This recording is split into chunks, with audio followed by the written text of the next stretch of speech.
जय हिंद दोस्तों, कैसे हैं आप सब। आशा करते हैं आप बेहतरीन होंगे। दोस्तों, हमने पिछली क्लास में रूल नंबर 1 से लेकर 15 तक के सभी रूल को समझे थे और इस क्लास में हम लोग समझेंगे रूल नंबर 15 से लेकर 20 तक के रूल को। तो आशा करते हैं कि आप लोगों ने पिछली क्लास देखी होगी। अगर नहीं देखे होंगे तो चैनल पे जाके आप देख सकते हैं। तो समझते हैं रूल नंबर 16 में क्या है।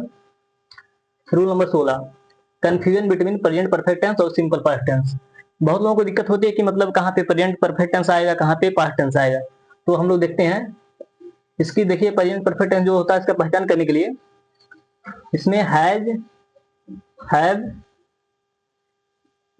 प्लस बी थ्री आता है। इसमें वर्ब के सहायक क्रिया के रूप में हैज हैव आएगा और बी थ्री आएगा इसमें। और सिंपल पास्ट में बस बी टू आता है, सिंपल। एग्जाम्पल के थ्रू समझते हैं हम लोग। जैसे देखिए, science has given us many invention. मतलब जो प्रेजेंट परफेक्ट टेंस होता है इसमें बस ना मतलब एक्शन मेंशन होता है। प्रेजेंट परफेक्ट टेंस में एक्शन मेंशन होता है। जैसे देखिए, इसमें क्या है, science has given us many invention. मतलब विज्ञान ने हमें बहुत सारे इन्वेंशन मतलब दिए हैं। इसमें देखिए टाइम मेंशन नहीं कब दिए हैं। तो यहाँ पे बस एक्शन का बात हो रहा, तो यहाँ पे प्रेजेंट परफेक्ट टेंस का यूज होगा। देखिए, साइंस हो गया, साइंस सिंगुलर होता है तो उसके साथ हैज आएगी। हैज, हैज के साथ वर्ब की थर्ड फॉर्म। यहाँ पे हम लोग पढ़े ना, हैज है प्लस बी थ्री, तो जैसे हैज हो गया। गिव, गिव का जो थर्ड फॉर्म होता है गिवन होता है, तो इसका हो जाएगा हैज गिवन। तो ये सेंटेंस सही हो गया। अब देखते हैं ये वाला। Science has given us many new invention in the 19th century. मतलब यहाँ समझते हैं, इसमें देखिए मेंशन किया गया है समय का, कि मतलब साइंस ने हमें मतलब किस समय ज्यादा आविष्कार दिए हैं। इसमें देखिए टाइम का मेंशन है, तो इसलिए यहाँ पे पास्ट टेंस का यूज होगा। जैसे यहाँ देखते हैं साइंस, साइंस यहाँ हैज गिवन का प्रयोग नहीं होगा। ये तो प्रेजेंट मतलब प्रेजेंट परफेक्ट को दिखाता है। यहाँ पे साइंस के यहाँ पे हैज गिवन का नहीं, यहाँ गिव का प्रयोग होगा। मतलब गिव की सेकंड फॉर्म, गिव का प्रयोग होगा। अब देखते हैं रूल नंबर मतलब एग्जाम्पल दूसरा देखते हैं। इसमें देखिए क्या है, he has left from for America, he has left for America. अब इसमें फिर देख सकते हैं आप, इसमें मतलब टाइम का मेंशन नहीं है कब अमेरिका से वापस आया। इसमें बस यही है कि एक्शन दिखा रहा है कि he has left for America. तो यहाँ पे पास्ट टेंस का यूज होगा, मतलब प्रेजेंट परफेक्ट का यूज होगा। जैसे देखिए, ही का जो सहायक क्रिया होती है हैज होता है, हैज के साथ वर्ब की थर्ड फॉर्म लेफ्ट। लीव की थर्ड फॉर्म होती है left. He left for America. अब देखते हैं चौथा वाला, he has left for America last night. अब देखिए वो अमेरिका से आया, कब आया, लास्ट नाइट। मतलब यहाँ पे टाइम का मेंशन है, तो यहाँ पे हम लोग पास्ट टेंस का यूज करेंगे, प्रेजेंट परफेक्ट का यूज यहाँ नहीं करेंगे। ही हैज लेफ्ट, यहाँ पे देखिए प्रेजेंट परफेक्ट का ऐसा है पहचान जो है, हैज लेफ्ट ये प्रेजेंट परफेक्ट का है। यहाँ पे हम लोगों को पास्ट का यूज करना है, तो ही के साथ हैज लेफ्ट नहीं आएगा, आएगा फ्रॉम ही लेफ्ट। से रूल नंबर 16 खत्म हुआ। इसमें बस यही है कि मतलब अगर पास्ट टेंस रहेगा तो उसमें समय का मेंशन रहेगा, अगर प्रेजेंट परफेक्ट टेंस रहेगा तो वहां पे मतलब वहां पे एक्शन का मतलब एक्शन दिखाएगा कि क्या हुआ उस समय, टाइम नहीं दिखाएगा। तो समझते हैं रूल नंबर 17। रूल नंबर 17 क्या है, इसमें देखते हैं सिंस वाले क्लॉज में पास्ट टेंस का प्रयोग करते हैं और अदर क्लॉज में प्रेजेंट परफेक्ट का प्रयोग करते हैं। जैसे देखते हैं sentence, since he joined the army, since he joined the army he has not taken any leave. देखिए इसमें सिंस वाला एक क्लॉज है ना, इसको क्लॉज बोलते हैं। ये जो एक पैराग्राफ इस तरह होता है, इसको क्लॉज बोलते हैं। Since has joined the army, इसको इतना ये क्लॉज हो गया। ये क्लॉज इधर अलग है। जो सिंस वाला क्लॉज है ये पास्ट टेंस में रहेगा।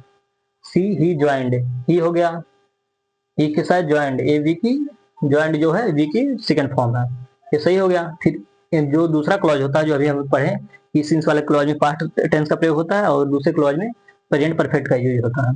फिर ही हैज नॉट टेकन। अब पढ़े कि प्रेजेंट परफेक्ट का जो पहचान होती है वो has have plus V three होता है। ही के साथ हैज आएगा, तो हैज बी थ्री, टेक का टेकन हो गया बी थ्री, एनी लिव। फिर देखते हैं दूसरा example, I haven't seen him since he left India. I haven't, I haven't seen him, ये एक क्लॉज अलग हो गया ये, और ये क्लॉज ये दूसरा क्लॉज है। जो पढ़े हम लोग सीन्स वाले क्लॉज में, ये इसमें पास्ट टेंस का यूज होता है। ये देखिए सीन्स, ही लेफ्ट, ही लेफ्ट, इस अनुसार ये सही है, लेफ्ट। फिर जो ये है मतलब जो दूसरा क्लॉज है उसमें प्रेजेंट परफेक्ट का यूज करेंगे। जैसे आई हैवेंट सीन हिम, आई के साथ हैव आता है, और जो उसका इसी का जो सेकंड फॉर्म थर्ड फॉर्म होती है वो सीन होती है। इस प्रकार सही हुआ, I haven't seen him since he left India. तो इस प्रकार से रूल नंबर 7 भी खत्म हो गया। रूल नंबर 7 में यही था कि सिंस वाले क्लॉज में पास्ट टेंस का यूज करते हैं, और जो अदर क्लॉज होती है उसके साथ उसमें हम प्रेजेंट परफेक्ट का यूज करते हैं। तो रूल नंबर 17 कंप्लीट हो गया। अब समझते हैं रूल नंबर 18 इसमें क्या है। रूल नंबर 18, देखिए रूल नंबर 18 क्या है। I wish as if as though, I wish as if as though, मतलब कुछ ऐसे सेंटेंस होते हैं, कुछ ऐसे वर्ड होते हैं जो इमेजिनरी होते हैं। इमेजिनरी होते हैं जैसे मतलब है कि जैसे काश ये हो सकता, काश वो हो जाता, लेकिन तो उसे रियल से मतलब रियलिटी से कोई उसका लेना देना नहीं रहता। जैसे देखिए सेंटेंस एक है, I wish I was A bird, मतलब मेरी इच्छा है कि मतलब एक मैं चिड़िया होता। तो इसमें देखिए इस तरह से अगर सेंटेंस आए, अगर सेंटेंस शुरुआत आई विश एज इफ मतलब एज द, ये सेंटेंस के किसी भी मतलब पार्ट में आ जाए, बीच में आ जाए, शुरुआत में आ जाए, लास्ट में आ जाए, कहीं भी आ जाए, तो जो इनके साथ होता है, जो जो टेंस यूज होगा वो पास्ट टेंस यूज होगा। अगर मेन वर्ब आएगी तो पास्ट में आएगी, सेकेंड फॉर्म यूज होगा, और जो उसका बेस फॉर्म होगा, उसकी जो सहायक हेल्पिंग वर्ब होगा वो हमेशा बेस फॉर्म आएगी। पास्ट टेंस का बेस फॉर्म होता है वर। देखिए जैसे आई wish I was A bird, तो यहाँ पे आई विश ये इमेजिनरी सेंटेंस है, तो आई वाज ए बर्ड, यहाँ पे हम लोग पास्ट टेंस का बेस फॉर्म यूज करेंगे। यहाँ वाज नहीं, यहाँ पे वर का यूज करेंगे। देखिए जिस तरह से प्रेजेंट टेंस का बेस फॉर्म होता है, प्रेजेंट टेंस का बेस फॉर्म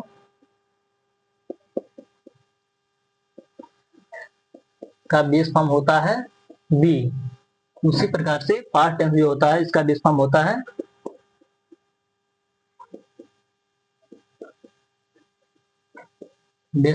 है वर। इसलिए I wish as if as though, इस प्रकार सेंटेंस अगर आए शुरुआत हो तो उसमें हम जो पास्ट टेंस का बेस फॉर्म का यूज कर मतलब बेस फॉर्म का यूज करते हैं। तो देखिए आई विश आई वर ए बर्ड। अब दूसरा देखते हैं, I wish I was a doctor, यहाँ वाई नहीं रहेगा, यहाँ वर रहेगा। अब तीसरा देखते हैं, सी बिहेव एज इफ, देखिए एज इफ हम लोगों ने बात की I wish as if as the, तो इसमें एज इफ है, मतलब इसमें भी इमेजिनरी सेंटेंस इमेजिनरी वर्ड है as if. She know everything, see, यहाँ पे देखिए यहाँ पे बेस फॉर्म नहीं, मतलब क्या बोलते हैं, हेल्पिंग वर्ब नहीं है। हेल्पिंग वर्ब जब रहेगा तभी बेस फॉर्म का यूज होगा, तो यहाँ पे मेन वर्ब है। Main verb know, past tense know का पास्ट टेंस होता है न्यू होता है, यहाँ पे न्यू रहेगा, KNEW, she knew everything. She behave as if she knew everything, मतलब उसे ऐसा लगता है कि उसको सब कुछ पता है। तो देखते हैं रूल नंबर 18 में बस यही था, मतलब रूल नंबर 18 में यही था कि मतलब I wish I as if as though, इस प्रकार से इमेजिनरी सेंटेंस से शुरुआत होती है, तो उसमें जो जो मतलब टेंस जो मेन वर्ब आती है वो पास्ट टेंस में आती है। अगर जो उनका कोई हेल्पिंग वर्ब है तो वहां पे बेस फॉर्म का यूज होगा। अब देखते हैं बस रूल नंबर 18 इसमें क्या है। इसमें है पास्ट टेंस और परफेक्ट टेंस में डिफरेंस है। अब देखिए पास्ट टेंस कहाँ यूज होगा और पास्ट परफेक्ट टेंस कहाँ पे यूज होगा। जैसे देखिए कोई मतलब कोई काम अगर पहले हो जा रहा है तो वहां पे प्रेजेंट परफेक्ट मतलब पास्ट परफेक्ट टेंस का यूज होगा, और उसके बाद कोई कोई काम हो रहा है तो वहां पे पास्ट टेंस का यूज होगा। देखते हैं सेंटेंस के माध्यम से हम लोग। जैसे है I saw him before he stopped his car, I saw him before, मतलब मेरे देखने से पहले, before he stop his car मतलब ही स्टॉप्ड हिज कार, मतलब मेरे देखने से पहले उसने कार को रोक दिया, मतलब कार पहले रुकी, मतलब यहाँ पे पास्ट परफेक्ट टेंस यूज होगा ही stopped his car. I saw him before he stopped his car, सही है। अब दूसरा देखते हैं, बिफोर ही अंडरस्टूड एनीथिंग, मतलब मेरे को समझने से पहले ही दी रोबस हैड फेल्ड, मतलब जो मतलब चोर था वो मतलब भाग गया। मतलब the robber had fled, before he understood anything. मतलब यहाँ पे मतलब चोर पहले भागा। द रोबर हैड फेल्ड, मतलब यहाँ पे पास्ट परफेक्ट टेंस ये होगा। जो पास्ट में है तो पास्ट परफेक्ट मतलब होता है हैड प्लस बी थ्री होता है, यहाँ पे हैड प्लस बी थ्री। सही हो गया। अब देखते हैं तीसरा एग्जाम्पल जो है, इसमें है by the time I reached theatre the show start. मतलब मैं मतलब जिस समय मैं मतलब थिएटर पहुंचा उस समय शो शुरू हो चुका था। मतलब यहाँ शो जो है ना ये पहले शुरू हो गया, तो यहाँ पे जो होगा पास्ट परफेक्ट टेंस ये होगा, द शो स्टार्टेड। बस यही था। अब अलाइड ही चलेगी। अब मिलते हैं आपसे अगली क्लास में। अगली क्लास में हम लोग रूल नंबर यहाँ 19 तक कवर किए हैं, 20 से पढ़ेंगे अगली क्लास में। बस यही था, आप लोग रिवाइज करेंगे इसको।